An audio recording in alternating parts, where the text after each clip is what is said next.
I was reborn, back to the day before my wedding. The first thing I did, I swapped husbands with my sister last time around. I married Julian, a mild-mannered tech mogul. He couldn't handle my fiery temper, and I couldn't stand how soft he was. Our marriage crashed and burned in a year. My sister, sweet and timid, was in an arranged marriage with Robin Kane, the don of New York's biggest crime family. She couldn't handle the brutal, chaotic life, tormented by Robin's so-called childhood.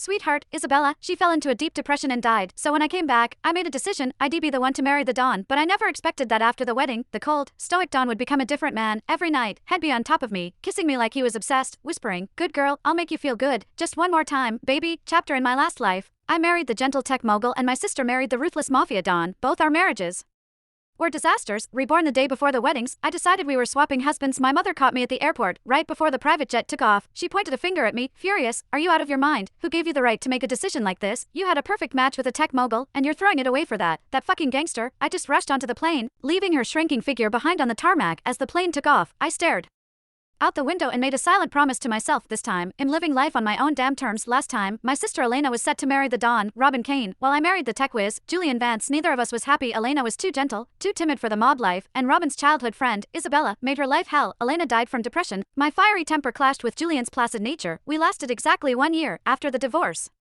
I buried myself in my work and stayed alone, but this time, I was changing the script. The moment I came back, I found my sister, Elena. "Listen to me, we're switching fiancés. You marry Julian, I'll marry Robin." Elena's eyes went wide. "Zora, are you crazy? Robin Kane is the head of the mob, he's dangerous, and you don't even love him, but I can handle him." I stood up and walked to the window. "Elena, I know you don't want to marry into that family, but I'm different. I need the Kane family's power to back my security firm. Trust me, Julian is a better fit for you. He's kind, patient, he can give you the quiet life you've always wanted, but..."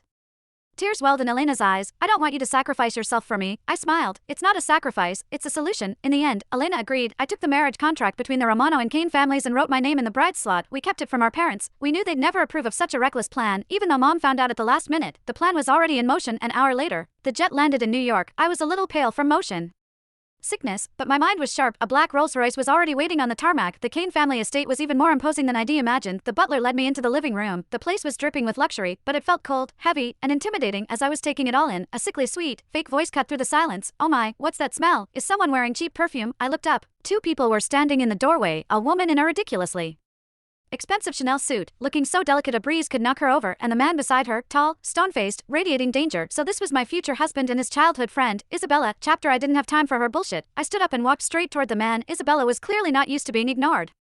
Her smile froze. I tossed the marriage contract onto the table without ceremony. "Robin Kane, I'm Zora Romano, your fiancé. The contract's right here. If there are no problems, show me to a room. I need a shower and a rest." Robin's eyes flickered from the papers to my face. He said nothing. Isabella looked horrified, probably because she'd never seen anyone speak to the Don like that. She tugged on his